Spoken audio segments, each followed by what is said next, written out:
listening to Elite Spotlight, presented by Elite Artists Network. And now, here's your host, Michael Masci. Welcome to another episode of Elite Spotlight. I'm your host, Michael Masci, and thank you so much for tuning in. Today, we dig into the archives all the way back to the year 2016. Now, at that time, Blanca and I, we were living in Anguilla, the British West Indies, which is real close to St. Martin. And we were broadcasting from our Cuisinart studios. The title of the podcast was Michael Masci Live, and we had a wonderful guest on in this particular episode. And we're so excited to share it with you. We've digitally remastered this too for your enjoyment. She's a singer. She's an actress. She performed on Broadway. She was in a lot of those classic TV game shows that you remember, like Match Game and $10,000 Pyramid and so much more. It's Anita Gillette. Sit back, relax, and enjoy this wonderful conversation that Blanca and I had with this fabulous woman. I think you're going to really enjoy it. Blog Talk Radio. Welcome to the Michael Masci Show, broadcasting from our studios on the beautiful island of Anguilla. Michael is the Director of Entertainment for the Cuisinart Golf Resort and Spa in Anguilla and the owner of Michael Masci Entertainment Agency, which has provided quality entertainment since 1985. And now, here's Michael Masci.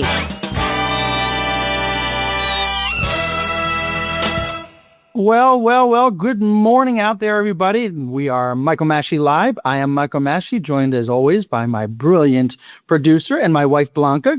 Good afternoon now. Good afternoon. No, we start 5 minutes before noon, so for us it's morning, and then we're like, good morning. That's right. And it's May 31st. It's the day after Memorial Day, and over here in Anguilla, we had Anguilla Day yesterday. It was our first Anguilla Day. It was very, very nice. Yeah, we saw all of the Anguillan boats go across the island, around the island, and it was really pretty that they all, landed back in sandy ground. That's right. It took about 3.5 hours for the boats to make their way around the island. That's right. And it's so tiny. It's a 35 square mile paradise.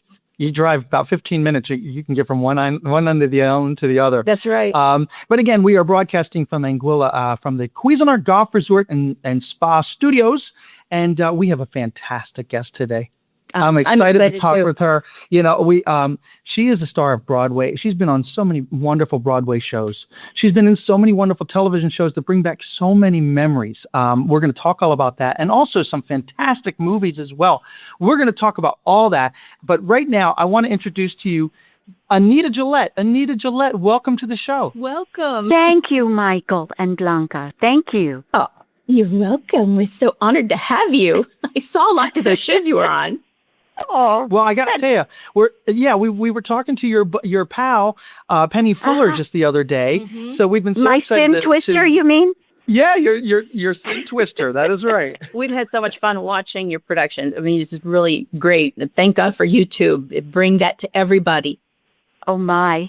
I haven't even noticed. I guess what you said. That was an incredible video you put up. By the way, how did you get that footage from Moonstruck? That's amazing. Yeah. Secrets. It's secret. Trade secret. Great. No, but it was funny. While I was doing that production, this was just a commercial just for our upcoming show here for today.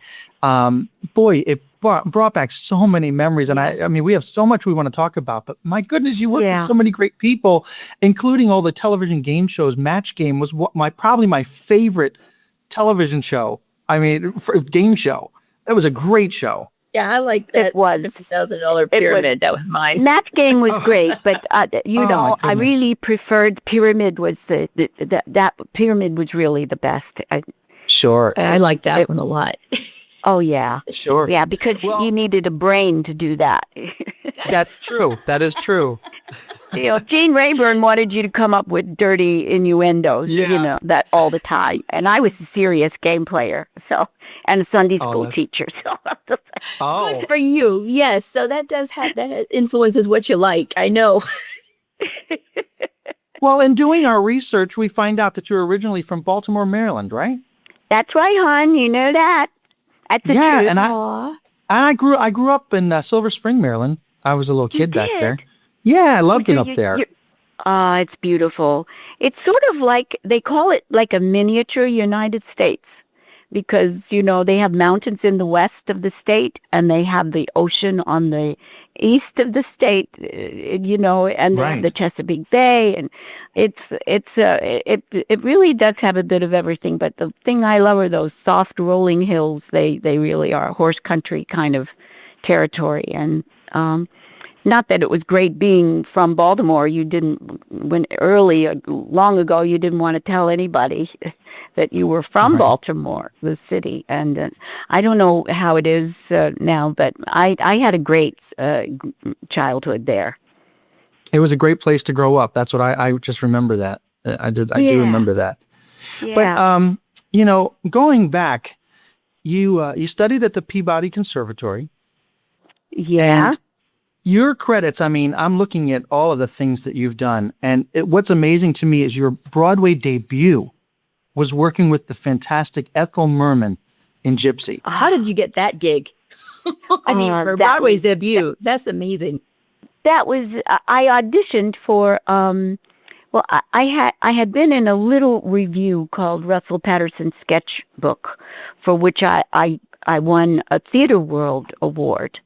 And I didn't know it at the time that I got the job in Gypsy. But I will tell you that story sometime about getting the Theater World Award. But I auditioned when Lane Bradbury, who was Dainty June, left the show.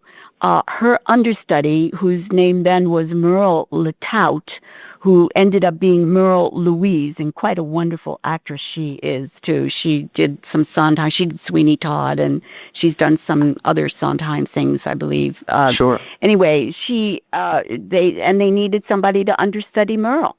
So I auditioned, I got the gig, and as a matter of fact, when I did my audition, Julie Stein said, you're the only person I'm seeing who might be able to do both, either one of these girls. Oh, my goodness. And I was thrilled with that, but I was thrilled that I got the job anyway.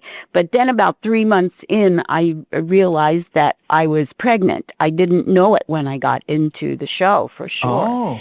And they were going to fire me. And the thing is that I used to go down every single night and stand in the wings and watch Merman do Rose's Turn.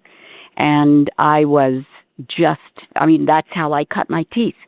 And watching her every night. And I guess what I had rather endeared myself to her, because she me standing in the wings there, and she was very nice. And the incredible thing was she could be talking to me 1 second and then, putting her hand on my belly, because when she knew I was pregnant, she was very sympathetic toward me. And when she found out that they were going to fire me, she said, "Oh, no. The kid stayed in the show. Look, she can. So she doesn't do the splits. Okay? She could still do the cartwheels. You could still do the cartwheels, right? Yeah, she could still do the cartwheels. The kid stays in the show." And that really, I was in that show till my 8th month. Wow. Yeah, because my baby was sort of like a football, sort of upside, the points were, I still had like a waist, but so if I say straight all the time, then you couldn't even tell I was pregnant. Right, Yeah. right. And the Hollywood blondes had all this loose clothing, on, and we only did the second act. And I never, they got somebody else to, understudy, but they kept me in the chorus. And she just kept my job. It was Ethel Merman who saved my job. And Wow. so, the only time you could really see was when I was, in those days, we had the Christmas, Minsky's Christmas show with all the little Hollywood blondes in place. In the tree, you used to have to climb up these steps and go out through a little door and stand on a platform. And you had a big cape on. When you opened your arms, you were in a see-through kind of, see-through costume with I had little holly berries in all the necessary places. The key places? Yep. And when my holly berries started to move east and west, I knew it was time for me to get out of that tree. New costume, and all right. Oh, what a story! My goodness. Yeah. Oh, that's so funny. You know, our guest is Anita Gillette. If you would like to call into the show, you can dial us at 516-418-5590 and speak with Anita Gillette. Anita, I gotta go through a list for people. Okay. Your Broadway credits, and this might just be some of them, but Carnival, All American, Yeah. Mr. President, Kelly, Jimmy, Guys and Dolls, Don't Drink the Water. You played Sally Bowles in Cabaret, which is Right. one of my favorite shows. Yeah. The great music of Candor and Ebb. And they're playing our song and Brighton Beach Memoirs. Right. And then you were nominated for a Tony Award for Chapter 2. I was. Yes. That's wonderful. thing. It was, considering that I started out, as Tenny and I say in our show, she started out as classically trained actors who occasionally sang, and I started as a classically trained singer who wanted to act. And Right. and we each got a Tony nomination for the opposite thing we had come to New York for. It was Amazing. odd. Yeah, she was, she got for musical applause, and I got it for a straight play, Chapter 2. Wow. It's interesting. And I want to ask you too, who played the male role in Cabaret when you were in? Larry Kurt and I went into it Larry together. Kurt. Mhm. Wow. Yeah. Wow. Penny stood by in the role, and so she worked with the original cast, and I worked with Lenya, and I worked with Guilford, and I worked with Larry. They brought us in at the same time as a pair, and but Joel I didn't work with him until after I left the show, and he did it in summer stock for John Right. Kenley, and asked me to play Sally with him, and Wow.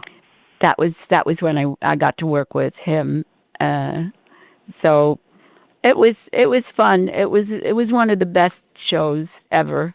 It was just it really was. I mean, My Fair Lady really is my favorite because it's straight Shaw, and I did that in Right. summer stock. I was never tall enough. Bernard to- Shaw. Mhm. George Bernard Shaw. I'm Was- sorry. was- wait a minute. Was it George Bernard Shaw? Yes. I'm sorry. Yeah, George Bernard Shaw, straight Shaw. I said, yeah. Oh, I thought that's what you read. But I was like, am I adjusting my headphone?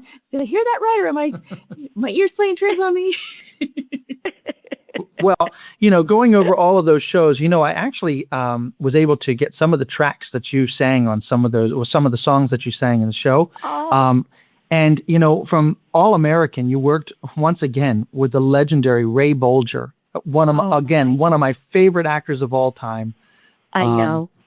No one sings Once in Love with Amy better than Ray Bolger. I love that Nobody. guy. And of course, the Wizard of Oz. Everybody knows. The Of scarecrow. course. But I want to play this song, and maybe you could set up the song Nightlife from All Oh, American. Nightlife. Oh, that was, yeah. You have to imagine a sort of college age girl in a sort of see-through nightie. I keep talking about see-through things. You're right. It was, first of all, you have to realize that Mel Brooks wrote this script. Okay. Oh, wow. So, we're already 3 feet off the ground in that kind of farce. So here, what had happened was I'd sort of play as sort of an nymphomaniac kind of girl who has this huge crush on this boy. And she was caught trying to get into the boys' dormitory, the outside window. And she was confined to her room. And so she's mopping the floor, she has nothing to do. So she's in the great big Patton Campbell designed my costume, and it was a wonderful costume. I had these huge bunny slippers, and then I had this sort of lovely lavender see-through nightie and I'm mopping the floor, and and I'm singing "I Need Some Nightlife," and the lines that you hear in the middle I want to smoke, drink, and eat Chinese food. All of those were Mel Brooks. Oh, wow. He wrote all of that stuff. So that's Brilliant guy. That's the thing. All right. Well, we're going to hear that right now. This is Anita Gillette, and the song is Nightlife from All American, starring, of course, with Ray Bolger. Here's the song. I need some night light, a little night light. Sunshine is fine for bud on a vine, but I'm no road. Give me some night life, glamorous night light. I nest my bed whenever I'm trapped in plenty clothes. And the comforter too. Don't begin to begin in the afternoon when sun comes sleeping.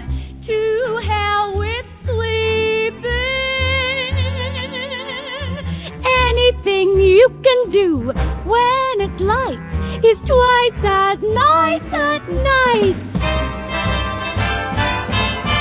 You need some nightlight. Broadway rhythm. A lot of nightlight. I want to smoke, drink, and eat Chinese food. When somebody calls you, feel alive. I want to twist your arm around it. Nightlight. Glamorous nightlight. May we? You know the door that closes the door at 5:30. I'm fully grown. You're fully grown. But it's left behind. He does he want on something you just simply can't do. On the telephone. I need that night. So give me night light. And like an old lightning bug, I do fine. Like an old lightning bug, I do fine. And when it's dark, I shine.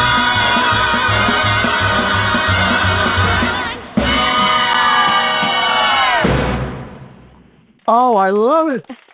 I love it. Oh, that is some great music. Thank you.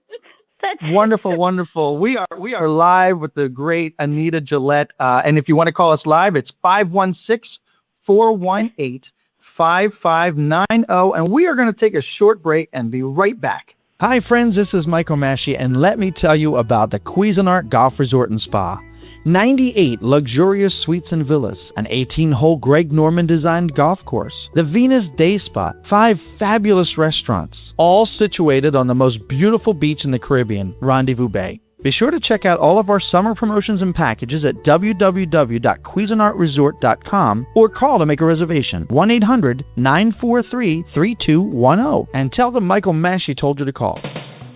You're listening to Michael Masci, broadcasting live from Anguilla. We'll be right back. We're here asking people from all over what they think of Lipton green tea. Let's hear what people from Texas have to say. How about China? Germany? How about people from the North Poles? Or Mars?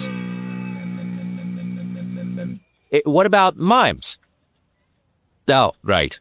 People with their jaws wired shut? Oh. Yeah, a barbershop quartet. Oh, you guys are great. How about race car drivers? What about you, high school glee club, here on a field trip?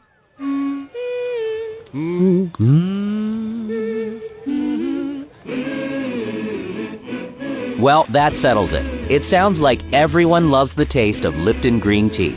With its protective antioxidants from real tea, it's not just good for you, it's to you. Lipton tea can do that. You're listening to Michael Masci Live. To receive email notifications of future live broadcasts, be sure to click the follow button on your screen. And to listen to podcasts of past broadcasts, just go to iTunes and search Michael Masci Live. If you'd like to join the Michael Masci Live show on the air, call area code 516-418-5590. And now, back to the show. And we are back. This is Michael Masci Live, along with my wife, Blanca Masci, right here. And we are with the fantastic, the talented Anita Gillette.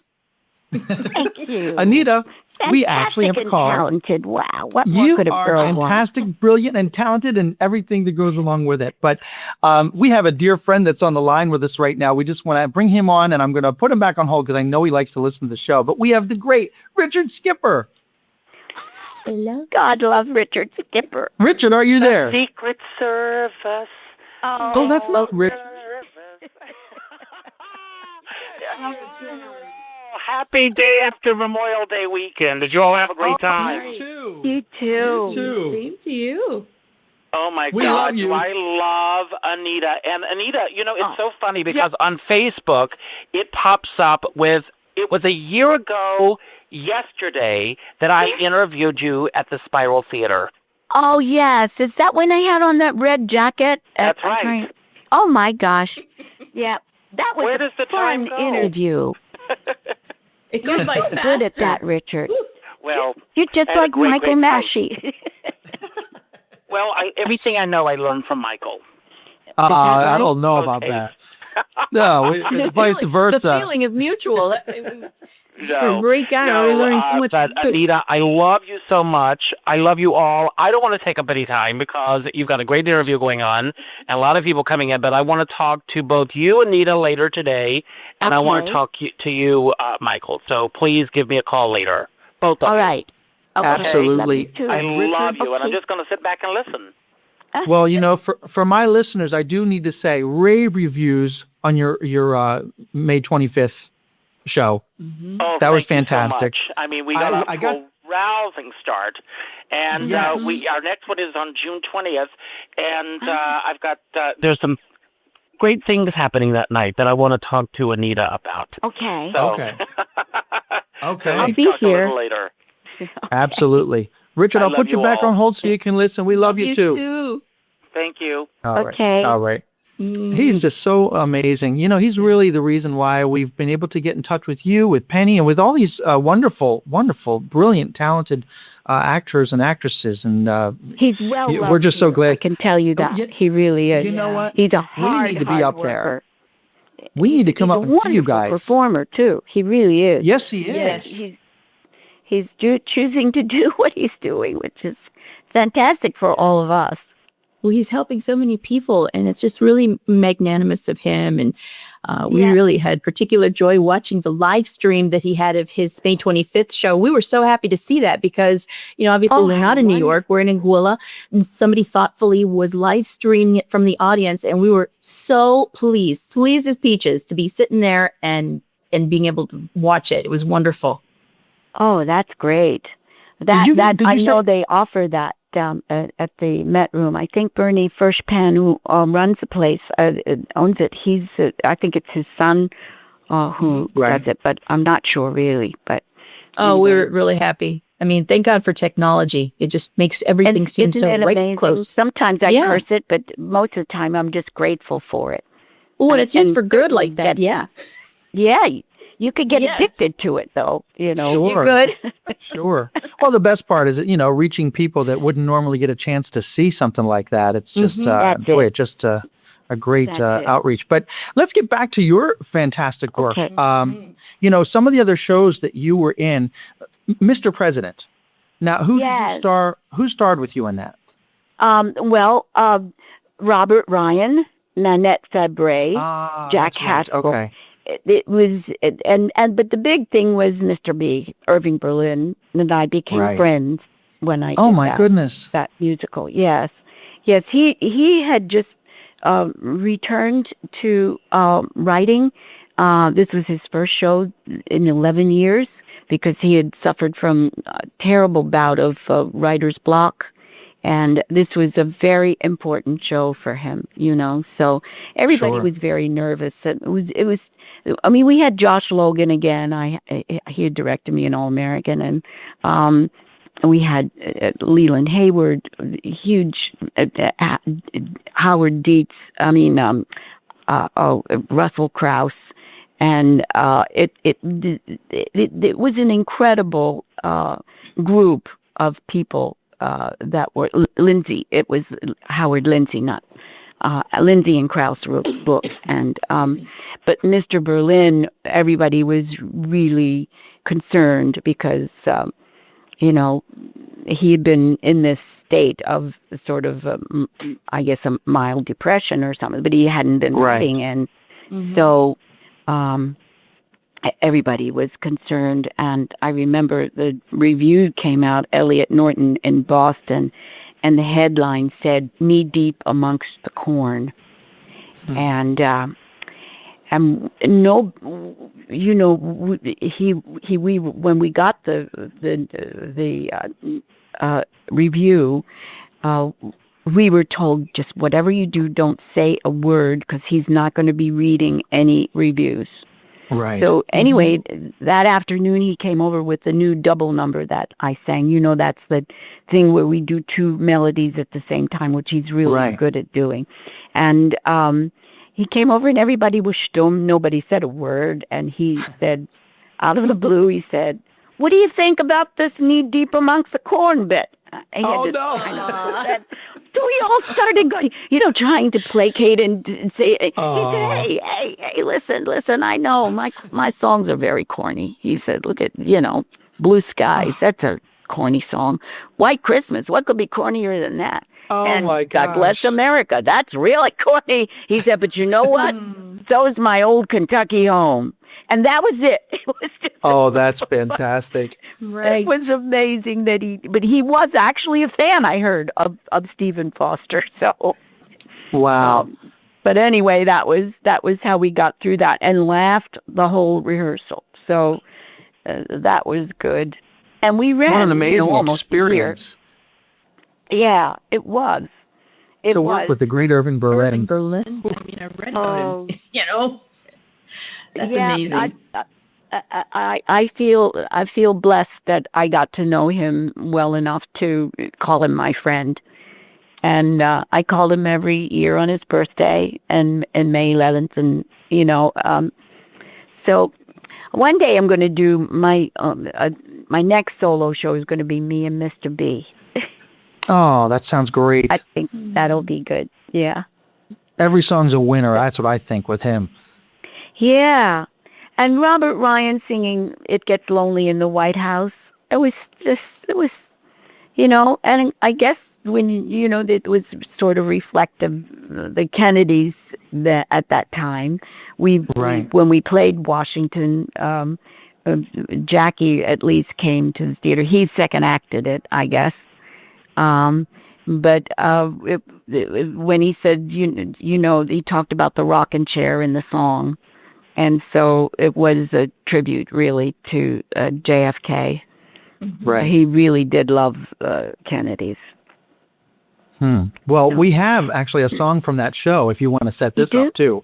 I love that song, The Secret Service. Oh, my goodness. I love it. So if you keep it, does it take set up or does it speak for itself? It speaks for itself. Here, trying to date, Again, we're talking youth. Right. Well, this is Anita Gillette, The Secret Service. This is from Mr. President. Take a listen. Secret Service makes me nervous. When I am dating, they are waiting to observe us.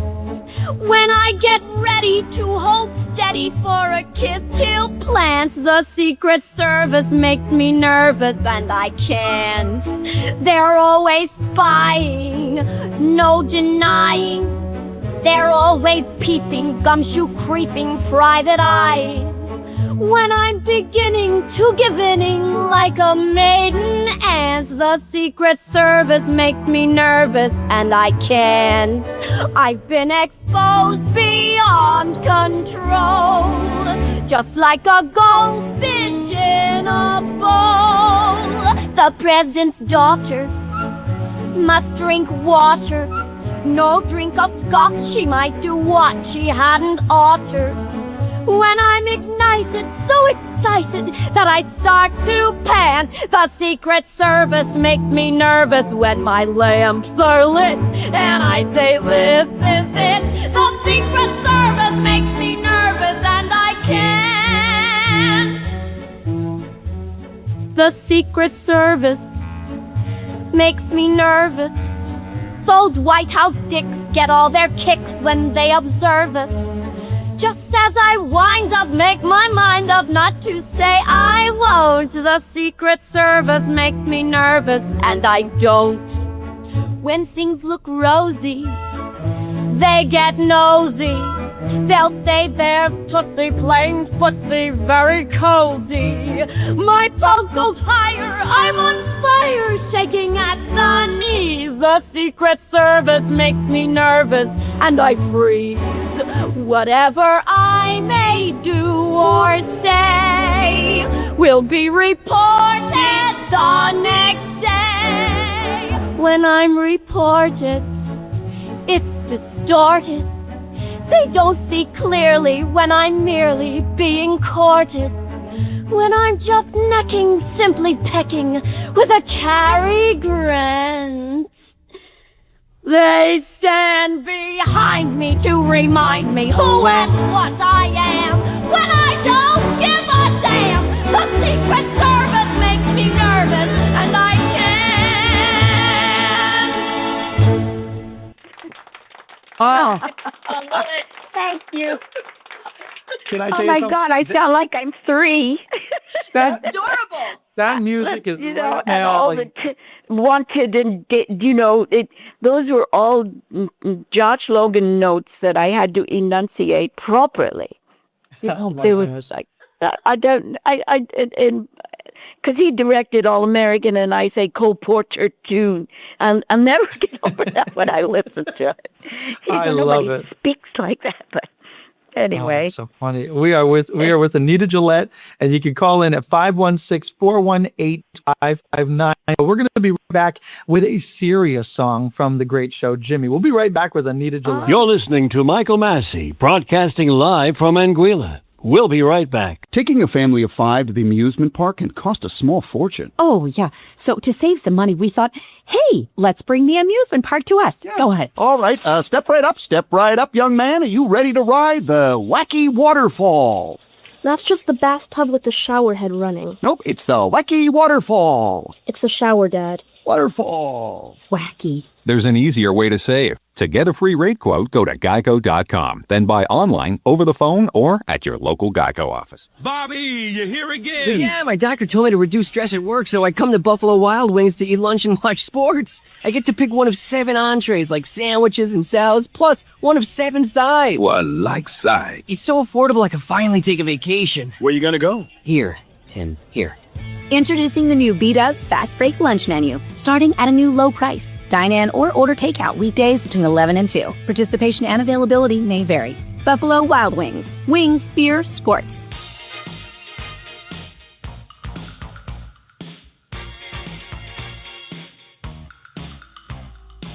You're listening to Michael Masci Live. If you'd like to join the Michael Masci Live show on the air, call area code 516-418-5590. And now, back to the show. Well, welcome back to Michael Masci Live. I am Michael Masci, along with my wife Blanca, as always. And we have the fantastic Anita Gillette with us right here live on the air. And again, our number is 516-418-5590. You could speak with Anita. So, Anita, we're going to get back to one more show. Before the break, we were talking about a beautiful song that you sang in the show Jimmy. Oh. And it's called Jimmy. Yes. And you worked with Mayor Walker. too. Oh, it's a beautiful song. Yeah, I thought it was a good song. I put that one together with, or Barry Kleinbort did, with Her Face from Carnival, or His Face, we changed it to. But anyway, that we'll talk about that later. Sure. It was, the scene was, Mayor Jimmy Walker was mayor of New York in the 1920s. And that was around the time then there was so much graft and greed in Tammany Hall. Right. He was in a lot of trouble then, and Julie Wilson, oh God, I loved Julie Wilson. Anyway, Julie played his wife, and I played his mistress, Corrine, that worked at Texas Guinan's nightclub. and it was, and he was trying to run for office again. And so there was a scene where the wife comes to my dressing room at the nightclub and says, if you really love him, you'll give him up because the city loves him more and he loves the city, and they won't stand for him going through a divorce, and it's a scandal and blah, blah. So that's when she's, left alone and thinks that she's going to have to break up with him. Right, and that this song. Yeah. Okay, well, we're going to take a listen to that right now. This is Anita Gillette singing the song Jimmy from the show named Jimmy. Take a listen.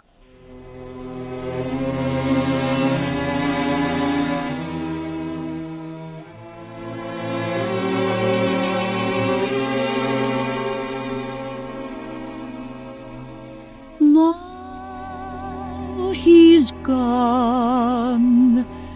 Well, so what? It's good riddance. He was wrong for me. Do I care? I do not. And the sooner I can turn him off, the better off I'll be.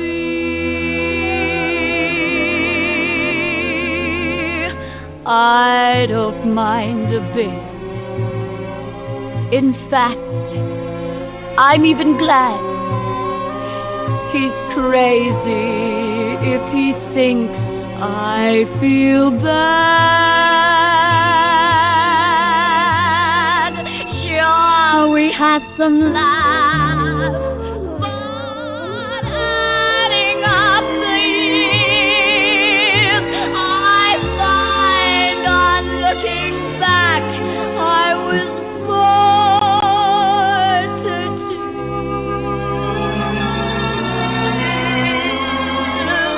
Now he's gone for good, and that's okay with me.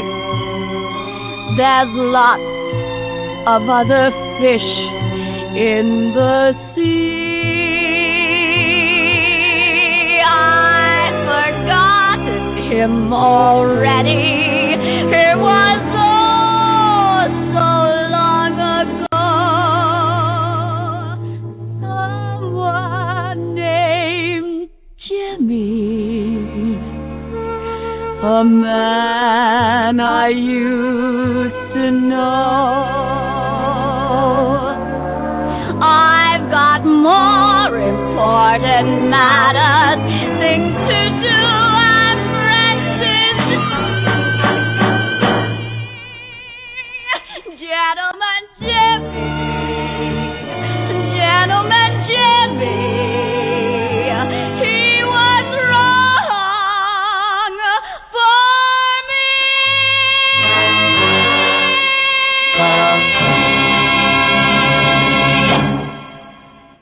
Oh, I love that last note. Wow. Oh boy, that was a big D belt, D Man, natural. right. I thought I'd never be able. Being a soprano and belting is not easy. But That was fantastic, though. Thank you. Great.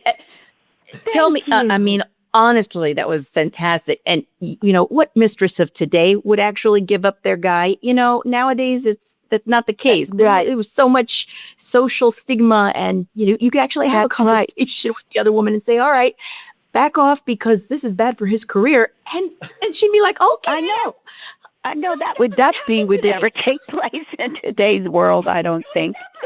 Like, are you kidding? Different day, but that just amazing. That really was a powerful song. Really. And of course, I got to ask you. So in Jimmy, you performed with Frank Gorshin. Was Frank Gorshin the one that played the Joker in the Batman? That's right. Yeah, I thought so. That's right. That funny green jumpsuit that he's doing. I love that. Oh That's yeah. where I remember him from. Yeah. Oh my that's God, funny. yes. Yeah, he was he was very talented guy, but extremely insecure in a lot of ways. He just never believed enough in himself, I don't think. I mean, Really? he was constantly worried he'd never work again or that he didn't do a good enough job. I mean, occasionally, and he was so good. He wasn't really the right type for Mayor Walker, who was a bon vivant man about town, very, stylish kind of guy. He wasn't like Jimmy Cagney. And Jimmy Cagney impression was what got Frank Gorshin the job, actually, because Jack Warner was one of our was the producer, the main producer of that musical. And for an audition, Jack said, "Do your Cagney." And what that has to do with Mayor Jimmy Walker, I have no idea, because it was absolutely the wrong thing. But Frank conquered it. He really did. He got there, but he was unsure. And several times, because Julie and I would take our bows, and then we would point upstage for him to take the last bow. And sometimes he refused to come out and take a bow. Really? And Julie said, "We're not going to be sitting here you're not standing here on stage with, egg on her face." So we both, she said, "We're going up and talking to Frank." She was quite a character when she wanted to be. She was sweet, but she knew what she was doing. And so I said, "I'm not going to say anything." She said, "Well, I will." And we went up to his dressing room and she read him the riot act, and he never did it again. So that was good. Well, let me ask you, those are some really neat behind the scenes stories. You know what I'm saying? Yeah, that's what I'm good for. In your experience, though, with a lot of the people that you work with, do you find that that's more of a common nature of performers, or is it more the opposite? Does one usually tend to, think that they're not good enough, or? Well, the insecurity. I believe it's all in how it's expressed. Some people express it with excessive egos, but when you're being excessive and egotistical, what is that based on? On what is that based? It is based on facts, insecurity. So you have to act big or important, or, you know what I'm saying? So I think that there's what are we doing? It's the song, it's Penny's show. Da da da da da da. Why do we do it? It's an addiction, I call it. Applause. It's simply, that's attention. And that's like a little kid. He either moans, or he gets mad, or he throws a tantrum, or he cries, or, it's a demand for attention. And then if you can manage that and get it into something that expresses your creativity as well, I think you've landed it. I think that's really what it's about. That's probably too long a description of what I did. No. It's a good psychological assessment of it. A lot of really brilliant, talented people like to take the humble approach, or rather, oh no, I'm not good enough, because they don't want to compliment themselves. They'd rather other people do that.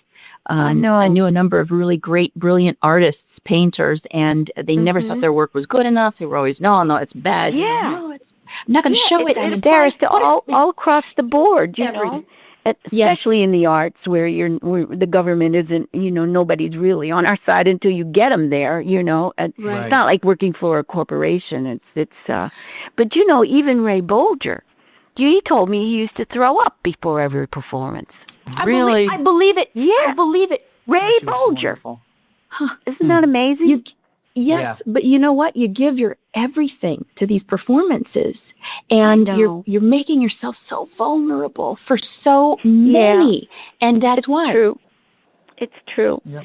And I mean, it's something that you learn over the years, how to conquer the fear. You never not have it, because if you don't have some sort of something going on, that at least adrenaline squirting all over the place, you need that. You really do, in order to go out there into that bright light from the dark and go out, and you never know what's going to meet you, and especially when you do long runs such as I have done in some of the shows, like, well, when I did Don't Drink the Water, for instance, that was a straight play, Woody Allen play I did.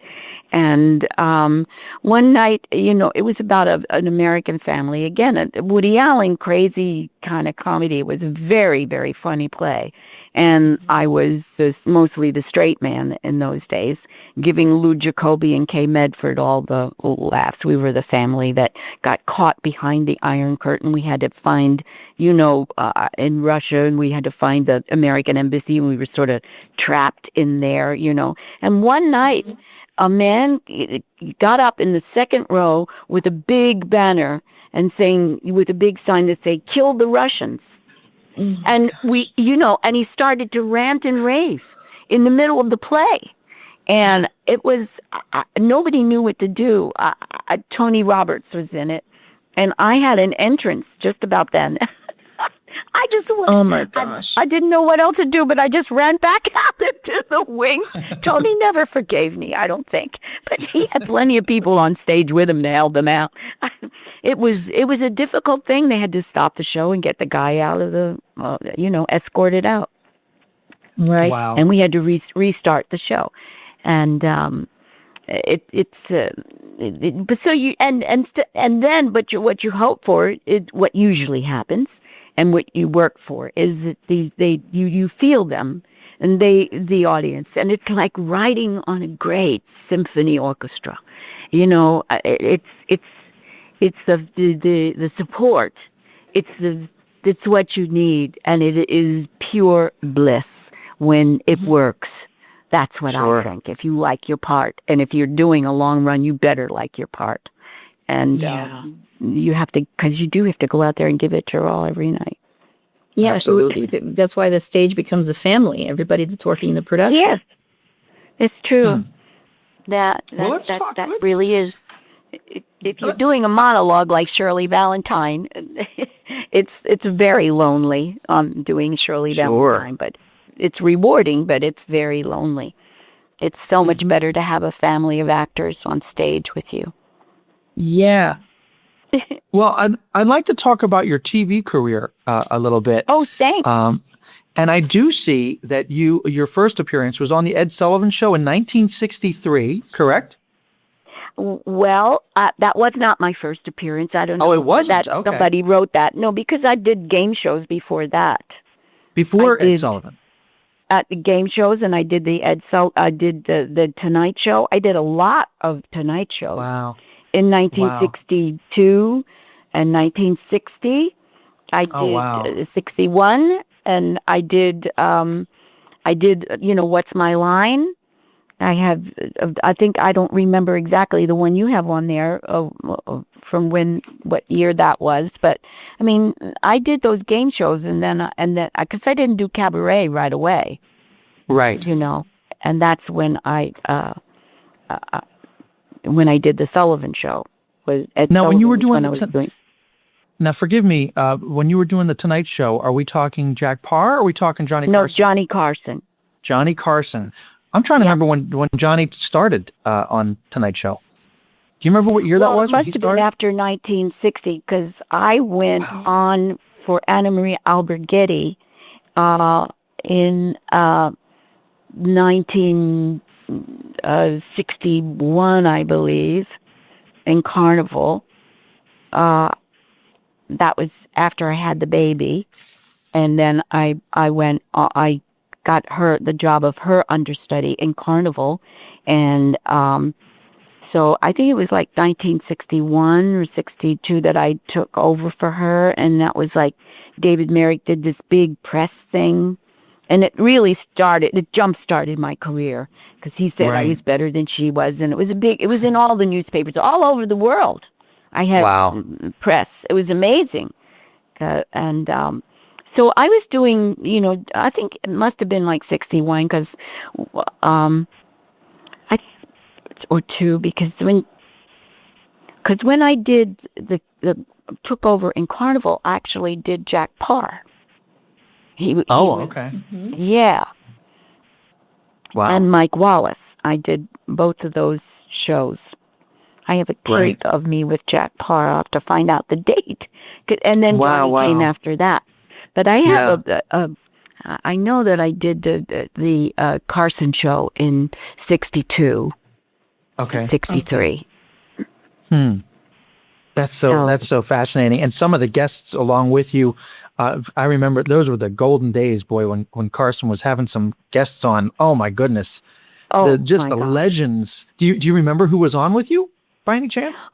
Oh, there's so many people. Henry Morgan was one of my faves. Oh yeah. Because I knew him from the game shows, and his wit was so dry. And he was so incredible. I mean, there was John Davidson and, of course, not Soupy Sales. Oh, gosh, I'd have to go back and think of all the people on the Carson show. That goes back a long way. But you know, Anita, it's so wonderful because, you know, those people that you're mentioning, it just brings back literally a feel-good time, you know, for everybody. Because there's nobody like that. And I shouldn't say there's nobody like that today, but there'll never be anybody like those celebrities again. I truly feel like that. And especially the Match Game, when I mentioned that, because I truly remember watching you on that show when I was a little younger. But it just brings back such good feelings of just what I used to want to, you know, I was one of those kids that wanted to pretend to be sick and be home just to watch game shows. Yeah, he pretended to stay sick so he'd be on the couch watching those shows with his mom. No, but of course, not only game shows, you were on some serious shows as well. You worked with the great Jack Klugman on Quincy.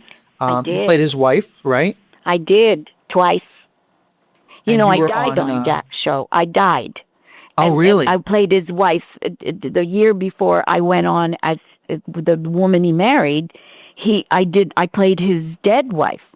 They decided that he had been married and his wife had died, and because he wanted to do a death scene and he wanted to sit by somebody's side.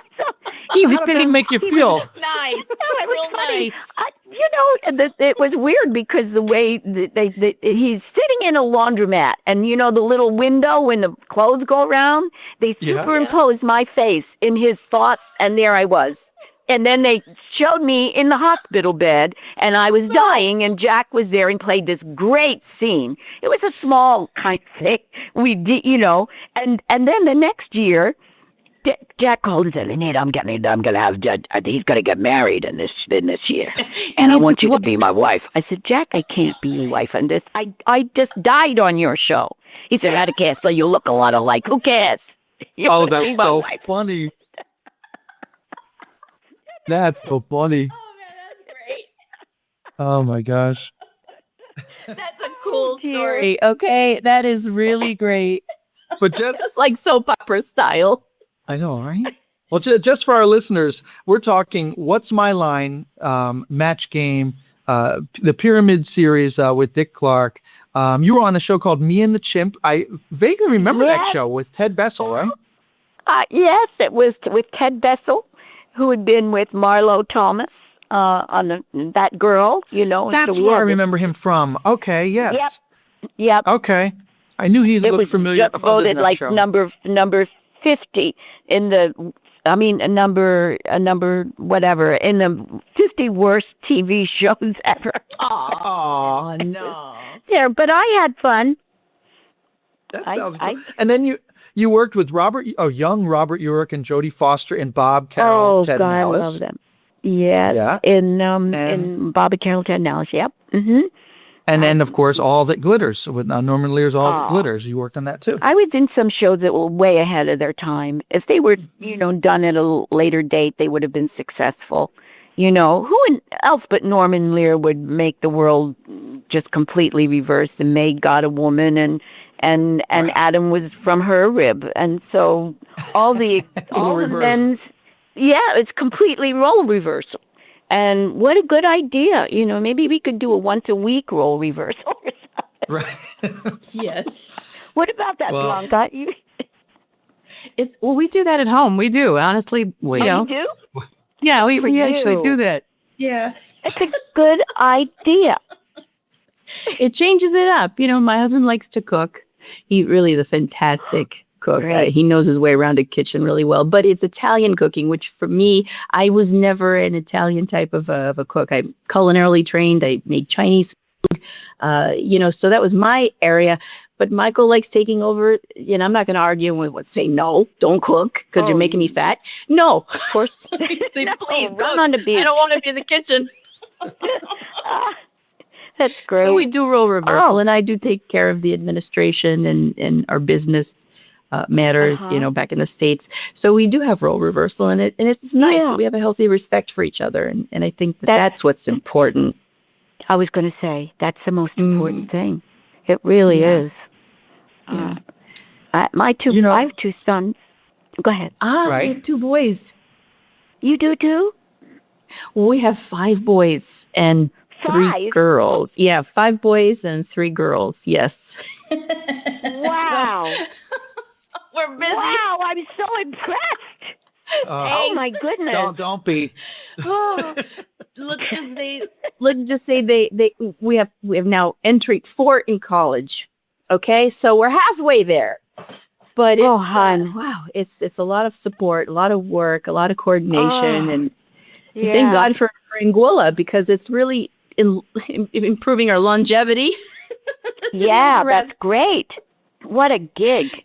Oh, I might come down and visit you. My beau, I have an English beau who's been doing the across the pond boogie for like 13 years. Ooh, nice. Well, this is a great meeting place. People come here and they swear they never want to leave. It's really paradise on earth. Oh, it sounds like fun and It's beautiful. a lot of fun. It really is. Yeah.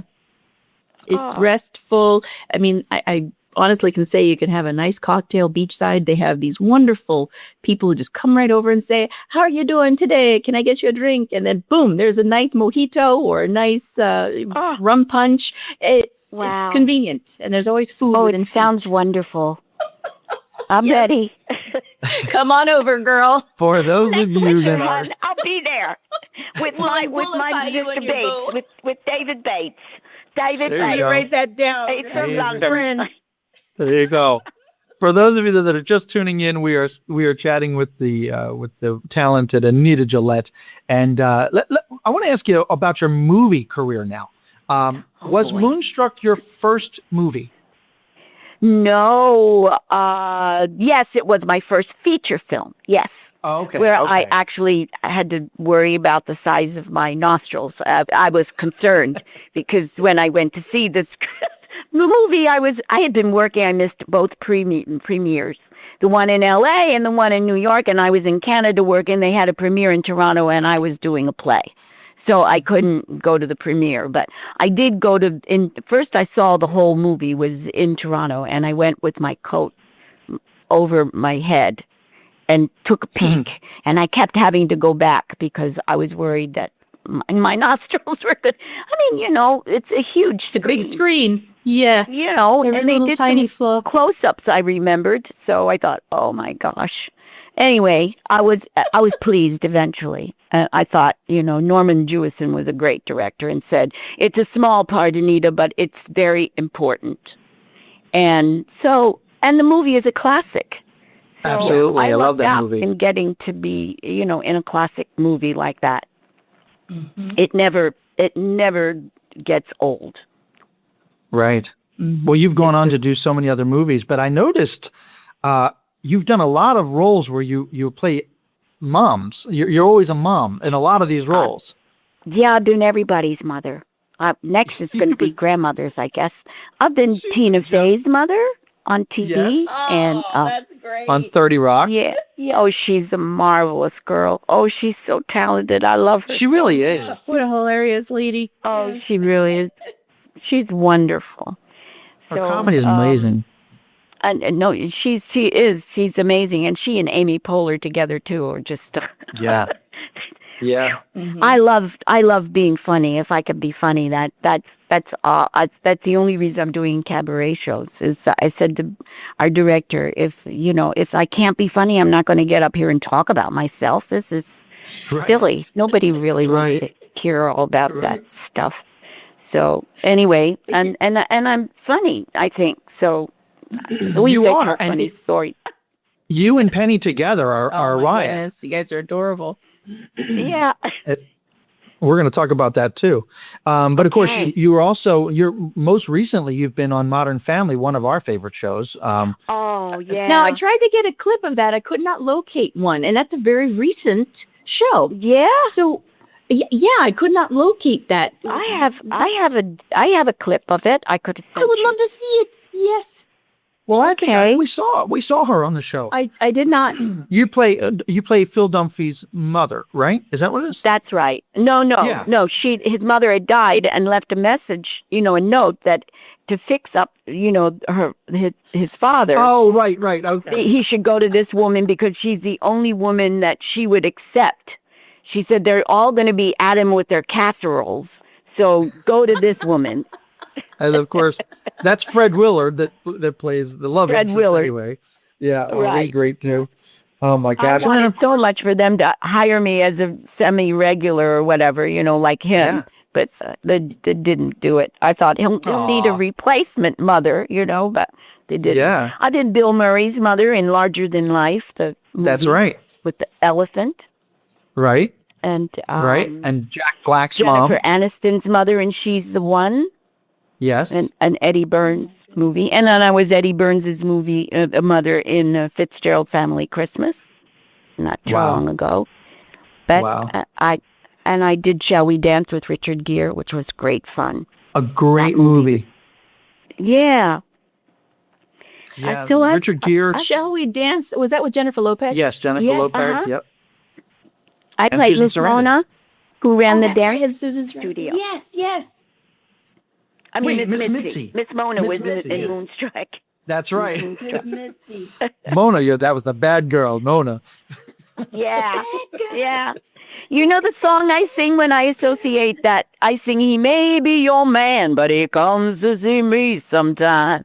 I love it. That's a Joe Williams song. Oh, I love Joe Williams too. Oh, so now let's talk about you, what you're working on right now. Now you had a big successful show with Sin Twisters with Penny Four, and you're going to be performing Sin Twisters 2. And tell everybody where that's going to be and when it's going to be. Right. Okay. It's this coming Friday, June 3rd at 7:00 at the Metropolitan Room, 34 West 22nd Street. Wonderful. Yeah, it's fun. Tell everybody about the show too. Yes. About Sin Twisters 2? Mm-hmm. Sin Twisters. Well, we talk about how people have mistaken us for each other. It happened to us all throughout our career. Somebody would call me Penny, and I didn't know that people were calling her Anita until, we knew each other, of course, because we competed for the same roles, and we weren't like close friends or anything, but we both knew Len Cariou. And Len Cariou had a Christmas party, invited both of us at the same time. And we each went on our own. And so we hooked up at that party with a glass of wine. We decided we really needed to talk, so we slid down the wall next to at the party with a glass of wine and sat down on the floor and just talked. So, and she just came up with this idea that we could do a show. She was doing, she taught cabaret up at the O'Neill, and so I had never done cabaret really, and anyway, she talked me into doing a duet with her, and I also did my solo show, after all. But our duet, she called it Sin Twisters because her mother always used to do that, like a spoonerism, Right. That was because there was Reverend William Archibald Spooner, who couldn't, he put the first letter like Janita Gillette or Balula Burnhead. Do you know that? Right. That's. I think that's the funniest, Balula Tankhead. So that's because we always get mixed up. Just like last week, I received a packet of headshots for me to autograph from this fan who sent it through my agent, and 3 of them were of Penny. Oh, that's so funny. Yeah. And so we talk about that, and we talk about our beginnings in New York, and we have, a lot of stories we tell, and we sing a lot of wonderful songs, and we sing Once Upon a Time because Charles Strauss wrote All American and that song is from All American where you played Nightlife. It's that show, and Ray Bolger and Eileen Hurley sang that song as a duet. So Penny and I sing Once Upon a Time, and because we're both Strauss people, Charles Strauss and Lee Adams, and we do a big, great cabaret medley because we both played Sally Bowles, and so it's funny and it's touching, and one review said that hilarious, and in that he was, and we were touching as well. So, and awestruck was he, this reviewer. And Bill Wolf said, for a good time, go see the combination of Gillette and Fuller, or Fuller and Gillette, whichever way, whoever gets the billing. And, or Joller or Follett. Yes, Joller and Follett. Joller and Follett. And we're doing it again at the Met Room on the 9th of June, which is the following Thursday.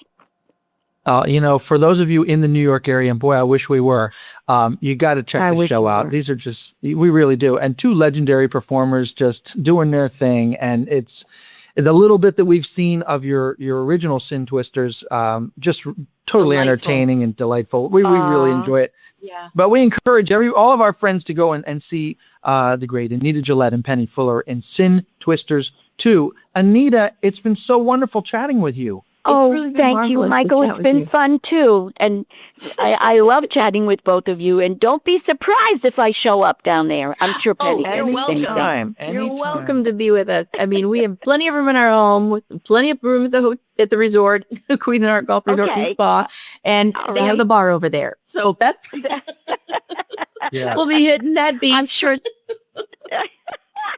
Okay. And until you visit here, don't be a stranger to the show. You can call in anytime, okay? We'd love to talk with you again. Thank you.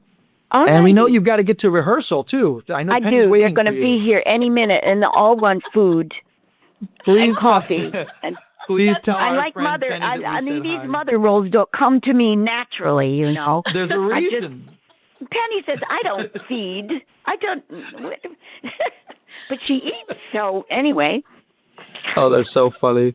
Well, please tell her we said hello, and the best of luck to you, and have a fantastic show in Sin Twisters too, all right? And please get something Thank you so much. To live stream. Thank you. Okay. Absolutely. Bye. We'll talk soon. Ciao for now. All right. Mwah. She's wonderful. I love her. Just what a career. Oh my gosh, it's incredible, all the wonderful celebrities that she's worked with. I mean, she's big. I mean, to think that your first role would be with Ethel Merman. Oh my goodness, it's just legendary. And Ray Bolger, just the names that are coming out of history are just pretty amazing. But that Irving Berlin was her friend. Her friend. Okay, amazing. Okay. Wow. I'm awestruck. Yeah, I really do. We were talking with Richard Skipper not that long ago. We are really thinking about going up to New York when we get some time off here in Anguilla. Really like to see all of these people because they're just wonderful, wonderful actors and actresses and singers, and they just seem to be genuine, nice people. They just really are wonderful. They are, and creative people they're really receptive and welcoming of other artists, new artists. A newbie. It's like, come on, kid, let's show you a few things. You got to carry that torch. I love that. Yeah. Because that's something that is so necessary in the arts, is to learn from the greats. Yeah. Really important. Yeah, I agree with you. Mm-hmm. Well, another great show. And once again, we are broadcasting to you from the beautiful island of Anguilla at the Cuisinart Golf Resort and Spa Studios. And we're just happy to be able to bring these wonderful people to you. And sweetheart, another great show. Thank you for your help. And Thank you for being a great host. And thank you to our listeners, and thank you to our callers. And we're going to be back soon, so make sure you stay tuned to our show schedule. You can always go to michaelmascilive.com, and we'll always put on there who we're scheduling and who we're going to be talking to. And you can also listen to the archived shows as well. And I hope everybody had a wonderful Memorial Day yesterday. And for our friends out here in Anguilla, a wonderful Anguilla Day. But we will talk to you again soon. Thank you, everybody, once again. We'll see you soon.